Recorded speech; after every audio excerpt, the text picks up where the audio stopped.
So the first question you might have is, why me? Joe, why are you the one who gets to teach this class? And there's a couple of reasons. First of all, I've taught writing for a long time. I first started teaching writing when I was an undergrad around the year 2000. I then continued with various school things and started teaching 100% full time in about 2008. And from 2008 until 2018, that's pretty much what I did. I then worked in other fields, but I've been teaching writing for more than a decade. I've also been writing creatively for a really, really long time. I actually started writing when I was 6 years old, when I found a typewriter. And I took it to my parents and said, hey, can I have this? Can I use this? They said, sure. And I started typing. I would hit the keys one finger at a time as I hunted and pecked. And I wrote a 36-page story, which is awful. Just absolutely awful. It's what you'd expect when a 6-year-old does the writing. But what it did was it inspired me to a joy of writing, and I've been writing creatively ever since. I finished my first novel, which is also terrible, when I was 14. I wrote one novel a year when I was in high school, and in the time in between, I've been writing novels pretty much nonstop. What you can see on your screen are pictures of the 3 novels that I have that have been released already. I have 2 others that are in consideration from publishers and editors, but those aren't important. The important thing is I have published several books. I also read a lot of science fiction and write a lot of science fiction. And it's really important when you're reading something to make sure, when you're writing something to make sure that you read a lot of it. Reading science fiction is the only way to really get an idea of how things go. It's the way to learn the tropes of the genre. It's a way to learn the pitfalls, the things to avoid, all that kind of stuff. So you need to know how to read whatever it is you're going to write. Since we're talking science fiction, you need to learn that a lot. Now, why should you take this class? Well, you should take this class because it's going to be fun. But we'll get to that. When we're in this class, we're going to talk about the things that make writing truly interesting and that makes it worth investing your time and focus on it. We're not going to necessarily talk about things like grammar and spelling and gerunds and prepositions and prepositional phrases. We're not going to do that. We're going to talk about how to tell a story. We're going to talk about how to actually write. We'll deal with things like the technical factors later on, but primarily we're going to talk about the joy of writing. One of the things we're going to be talking about for that sort of thing is the personal essay, the personal statement, like what you would write when you want to get into a college. A lot of colleges require a personal statement, and a lot of people don't really know what to do when you write them. You hear things like, oh, you need to show but don't tell. But no one ever tells you how to do that. We're going to talk about that. We're going to learn how to write a very quick anecdote that illustrates a point rather than just saying it. We're going to write things that are interesting, that grab the reader's attention, and that keep them wanting to read more so that they'll be more likely to let you into the school. We're going to do that. We're going to do a lot of that. We're also going to do a lot of experimenting with different types of writing because not everybody likes the same thing. Personally, I really like writing novels. I write short stories sometimes, but I prefer the novel because there's much more room for me to play. But not everybody does. People like different kinds of things, not only the different types of writing, but also the different methods of writing. Some people like to write on a pad with a pen. Some people like to type on a typewriter. Some people like to write on a computer. Some people write at night. Some people write in the morning. There's all kinds of different ways to write, and we're going to experiment with all of them, or a bunch of them, and see which ones fit you the best. And in doing all of that, it's going to be fun, not just educational. The best kind of learning you can do is when you don't realize that you're learning. When you're just having a good time, you can then go ahead and learn more. Let's talk types of writing.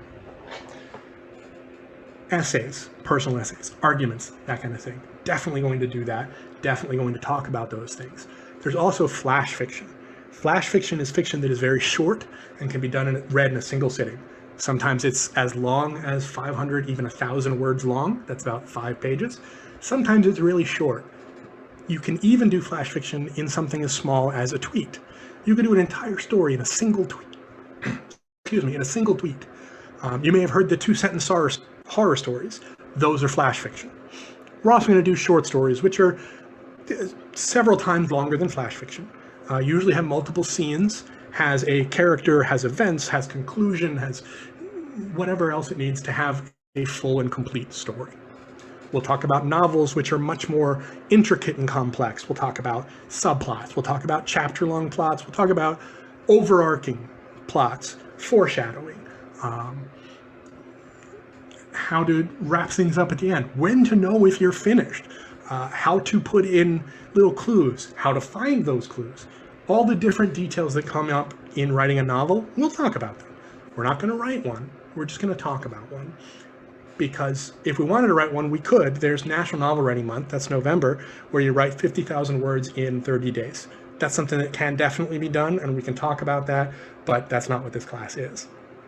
The last thing we're going to talk about is scripts, because scripts are a great way to write and are really good for things like STEM. Because if you're trying to explain something in a YouTube video or in a TikTok or in a Snapchat or something like that, you may need to get very specific with what you're going to say so that you can say it in that time. And we're going to talk about those scripts. There's also television scripts and movie scripts and play scripts, and we'll talk about those, but not quite as extensively because they don't really fit the science fiction vibe. Other important stuff. I put them in this order on purpose, even though the last two are the things that you'll do first and the first two are the things that you'll do last. Because editing and revision are probably the most important things you can do with writing. Your first draft is never perfect. Anyone who thinks that it is, you're just not looking at it right. And editing, for the record, does not mean spelling errors, word choice, that kind of thing. All those sorts of things are going to disappear or come back anew during the editing process. That's where you do things like cut out a scene or add a scene or change some detail that you change later on, you need to go back and fix. There's a lot of different things that go with editing, and editing is revisioning. Now, I'm pronouncing it revision because I want to make it clear that it is a to see again, to look at something anew.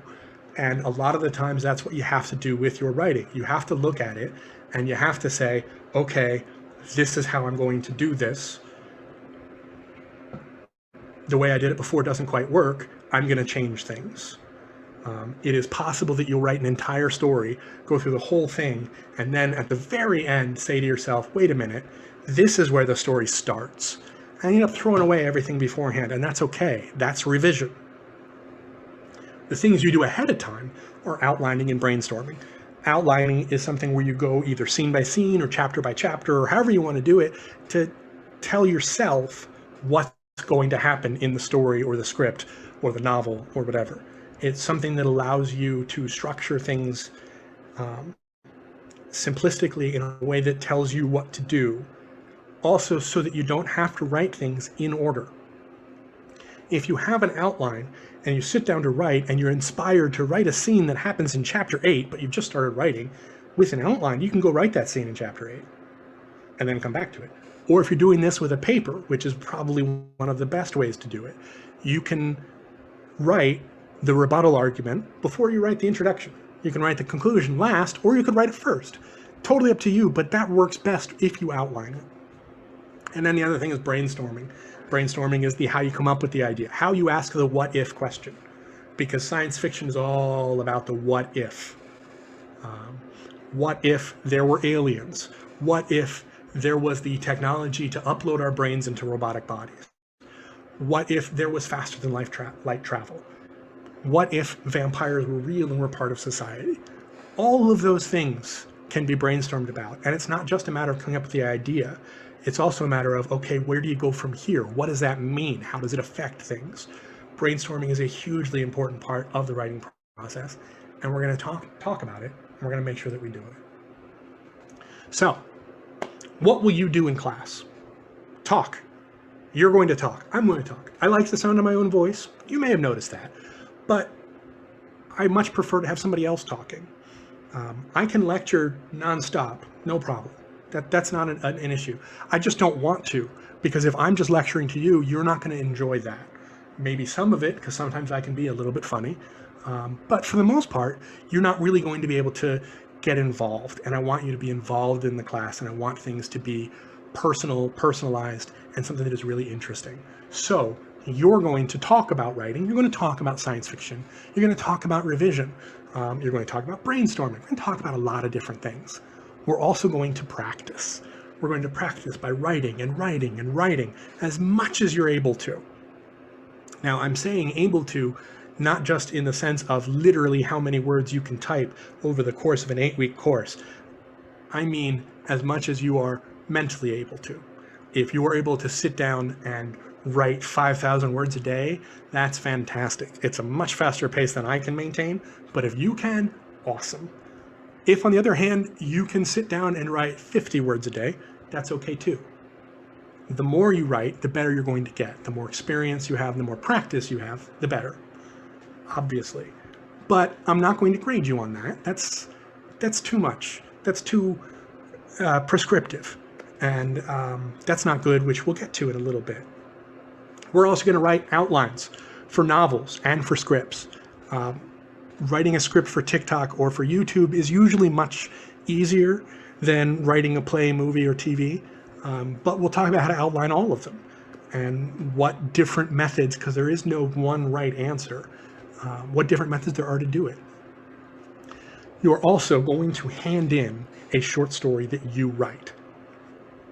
Part of that process is going to include the multiple drafts revision of that story. So you're going to have the story that you can hand in, that I can read, that I can grade on what you've learned and how you've improved. So that's one of the things that you're definitely going to do in class. We're also going to make sure that we do the essay and whatnot. So why science fiction? Well, first of all, science fiction is the ultimate STEM field. Sci-fi lets you tell stories that you couldn't tell otherwise. It allows you to do a lot of analogous discussion of things. So you can talk about things like gender identity or body dysmorphia. You can talk about neurodivergence. You can talk about racism. You can talk about the dangers of advanced technology, Frankenstein syndrome.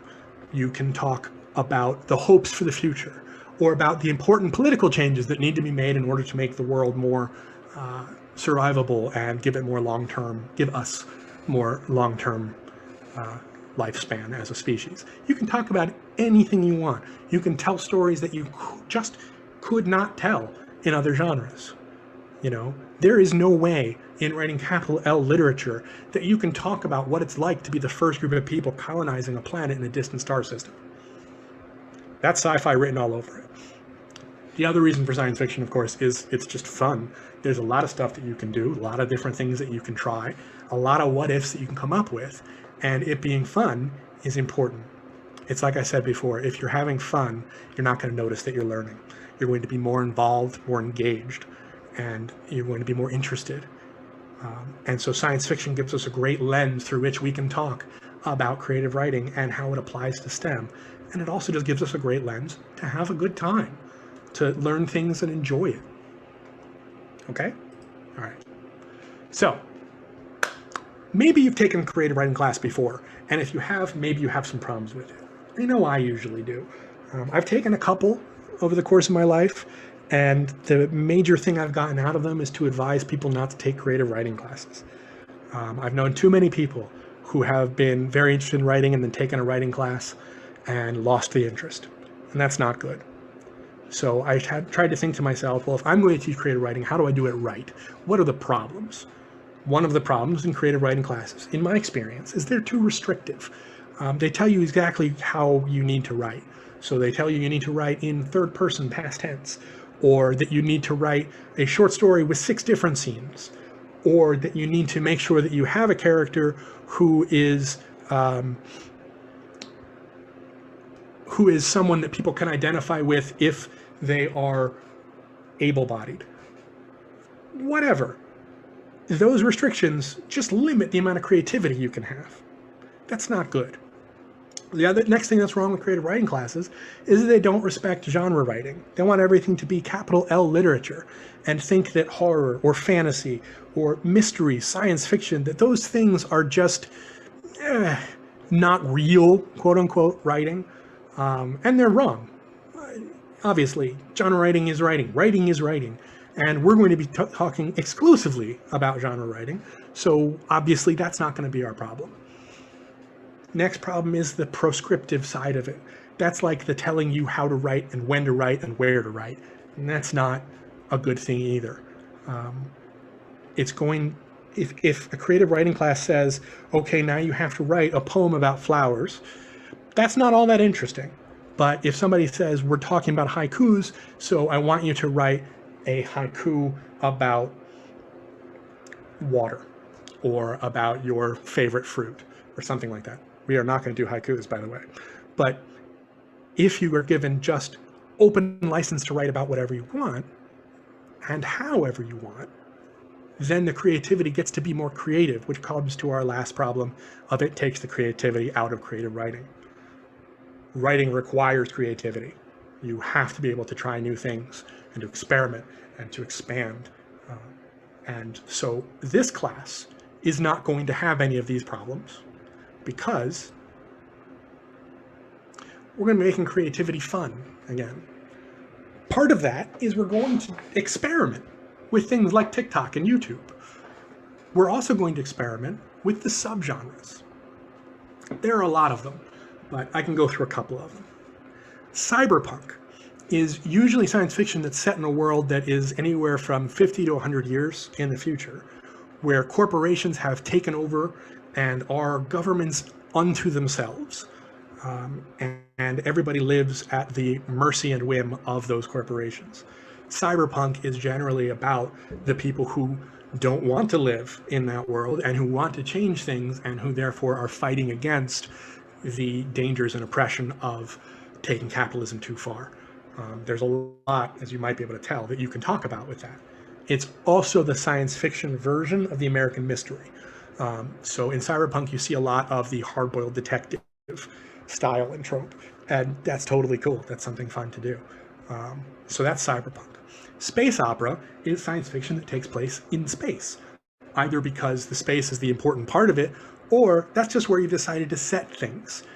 If you are going to tell a romance story about two people who are working on the same ship, as that ship explores the space between galaxies, that's space opera, although your main focus is going to be on the relationship. That's what we call soft science fiction. It's not a bad thing. Soft sci-fi is just more about emotions, characters, and stories than actual science. Hard sci-fi, on the other hand, is something that takes science and follows where the science can actually go, sticking within the laws of reality, physics, and whatnot.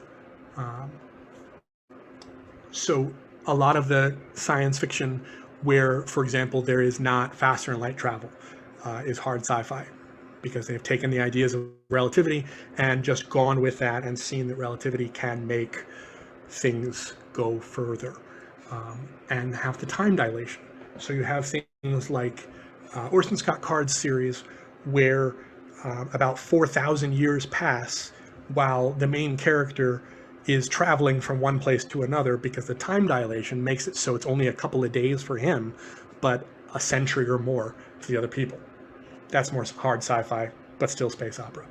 There's also near future, which is stuff where it's the world as we know it today, but with some other thing, like aliens suddenly showing up, or proof of life after death, or somebody coming up with an unlimited renewable source of energy. There's all kinds of different things that you can do with the near future. The most important focus on that is it's modern day with some new technology thing. Jurassic Park is one of those. Great example. Also a great book, and was one great movie and then a couple of others. Then there's urban fantasy. A lot of what I write falls into this category.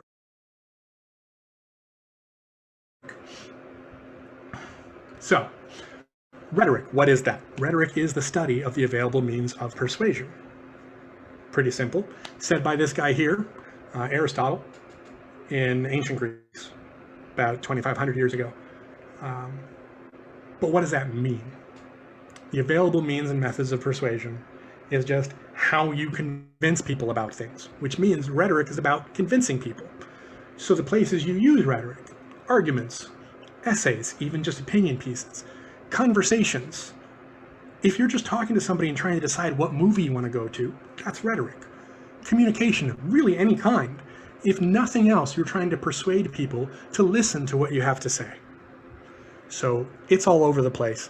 You've been doing it for a long time, which is why it's easier than you've been told. Speech in particular is a lot easier than people think. And if you think about it, really consider it, that makes a lot of sense. Speaking is basically what we all do all the time. Having a persuasive speech, again, really simple. Ever argue with somebody about what you want to eat for dinner? That's a persuasive speech. Ever try and convince your parents that you deserve a higher allowance? Rhetoric, speech, all of it. You've been doing it all the time. You're always using rhetoric, you just don't know it. We're going to talk about ways to do it better, techniques, that kind of thing. But it's always there. So speaking is way easier than you've been told. So I don't want people to panic. Speaking of panic,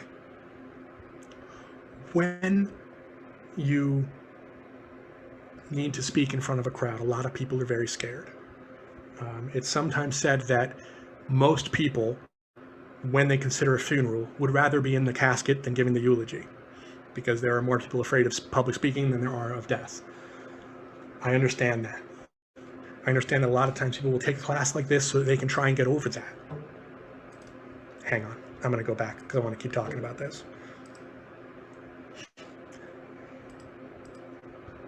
When you have that difficulty, if you have that difficulty, we can get around it.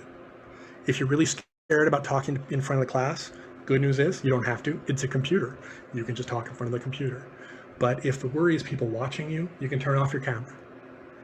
And if the worry is about screwing up what you're going to say, you can pre-record your speech. There's lots of ways we can work around this. We're learning how to speak, how to use rhetoric in speech. We're not looking to learn how to be a performer. That's a whole different thing. We just care about how to say these things, how to persuade people. All right. Now, types of speech. Here's a bunch that we're going to try. We're going to talk about debates and debating, about impromptu speaking, about presentations, both creative and technical, and about interviewing, which is a multiple-sided thing. So those are all the different types of speech that we're going to be using. Those are all the different things that we're going to be talking about, trying and experimenting with. Let's go through them. First, a debate. When you're giving a debate is just an argument between two people about a single topic. There's lots of rules for formal debating. We're not going to really do formal debate because that's way too much for one small section of the class. But we're going to talk about how to argue both sides. Because if you can argue both sides, it's much easier to try and defeat one side or the other.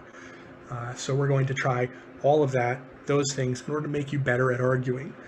It does not mean that you will always win arguments from now on, but I'll make it a lot less likely for you to lose. The problem with saying that you can persuade anyone of anything is that there are some people that just are not willing to be persuaded. And if you're not willing to be persuaded, there's nothing that can be done about it. No way to persuade you. You're just not willing to take part in it. But we're going to talk about those. We're going to talk about the different strategies to get people willing to be persuaded. And as part of that, learning how to argue. And we'll be doing things like this list of fallacies, which we'll go over. We'll go through them. We'll talk about what they all mean, how to do them, how to handle it when somebody else does them, and why they're not always all that bad. Okay? Next, we have impromptu speaking, which terrifies people. But we're going to try and make it as safe and as comfortable as it possibly can be. Here's how we're going to do it. We're going to come up as a class with a huge list of topics. We're going to show that you can come up with 100 ideas in an hour, or however many we decide to do. Once we have that topic, each one of you is going to pick a small subsection, 3 or 4 different topics that you would want to be able to speak on. When you do that, I will randomly assign you one of those topics. You'll then have 1 minute to prepare what you want to say, and we'll talk about how to do that. Then you speak for 2 minutes. This is one you can't pre-record, unfortunately, but we will talk about strategies for doing that and how to get all of this done. But impromptu speaking is a hugely important and useful thing in your life. It will be good when trying to get into college, all that sort of thing. Creative presentations. Creative presentations can be about anything. They can be about Alice in Wonderland or fortune telling, which is the two pictures that I've put on this slide. They can be multimedia, so you can have sound effects, you could even have background music, you can have videos, animations, pictures, whatever you want to do. Multimedia, entertaining on any topic. Anything that you're interested in is what you're going to present on. That way, it's something that you want to learn more about, you want to focus on, and you want to share with people. Something you're passionate about, something you're interested in, something that will actually allow you to figure out and learn how to create a presentation without it being about something you hate. So it will be about anything you want. Then there's the technical presentations. Technical presentations basically take creative things and make them academic. For example, my dissertation was about how people present their identity online. What that means is I spent a lot of time on Facebook looking at people's icons. I also spent a lot of time on various forums looking at the icons that people choose and the things that you can learn from them. From the outside, that kind of sounds like I just spent all my time playing on social media. But because of the research that I did around it, I was able to talk about some really interesting aspects of it. So a lot of the times you can take something creative, like what you did for the previous presentation, and just add in the things that make it more technical, academic, more focused on STEM. Technical presentations, as I said, have research, and what that means is that you're going to be able to do things like graphs and technical information and just be able to present that to people. So we're going to talk about the types and methods of presentation. So how to present over Zoom, which is primarily what we'll be doing, or how to present in front of a class, in front of a group of people you don't know, how to present things at work, how to present things if your technology doesn't work. All those sorts of things, we're going to talk about all of them. We're not going to necessarily do all of them, but we're going to talk about all of them.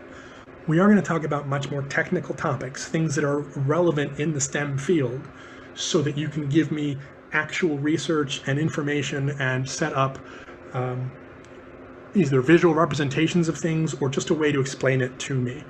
Because while you guys know a lot about STEM and are going to continue learning more about it, there are some people, usually people in various management positions, who will not.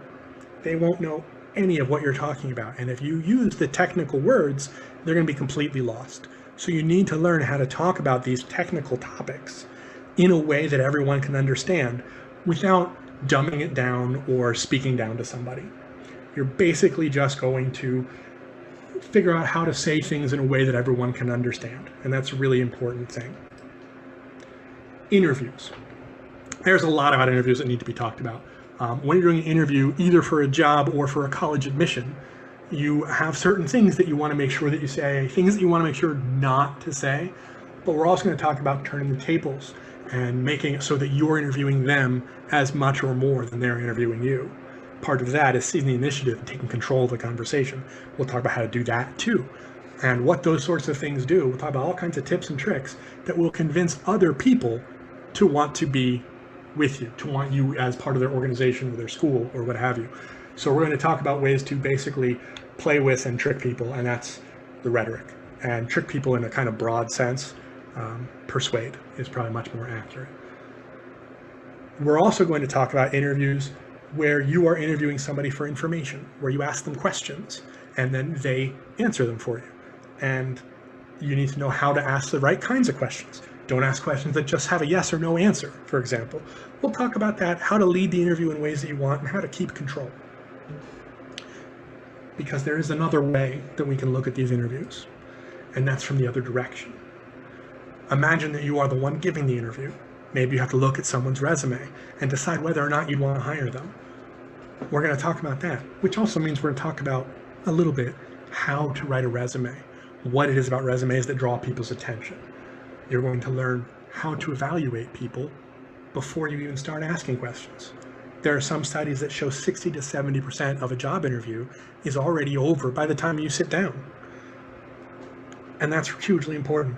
We'll talk about the visual rhetoric and the things that you can see other people doing that will help you decide whether or not they will be a good member of your organization. So we're going to look at signs to watch for. We're going to look at what questions you should be asking and what questions should be asked of you so that you know what to prepare for. So we're going to talk about interviewing from both sides. Okay? And that's it. That's how it all works. That's how the writing is going to go. That's how speech is going to go. So the only thing I have left is if you have any questions.